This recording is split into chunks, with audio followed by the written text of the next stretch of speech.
الذين يخشون ربهم بالغيب এখন শুনো ভাই আরো বেশি এই 5-7 মিনিটের মধ্যে দোয়া হয়ে যাবে ইন্নাল লাযীনা ইয়াখশাউনা রাব্বাহুম বিল গায়ব আল্লাহ তাআলা বলে নিশ্চয়ই যারা আল্লাহকে ভয় করে বিল গায়ব না দেখে আল্লাহকে আমরা দেখছি কথা বলে না দেখছি আমরা তো আল্লাহকে যে না দেখে ভয় করে কোথায় ভয় করে ফিসিররি ওয়াল আলাম গোপনেও প্রকাশ্যে একাকীও সবার সাথে আল্লাহকে যে ভয় করে আল্লাহকে যে ভয় করে সব অবস্থায় ঘরে কিংবা বাহিরে রাতে কিংবা দিনে একাকী কিংবা প্রকাশ্যে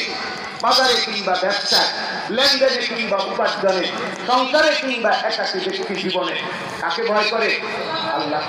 আল্লাহকে ভয় করে না দেখে এটার একটা ছোট্ট উদাহরণ হলো রোজা আমরা সবাই এটা বুঝি রমজান মাসে রোজা অবস্থায় একজন মানুষ প্রচন্ড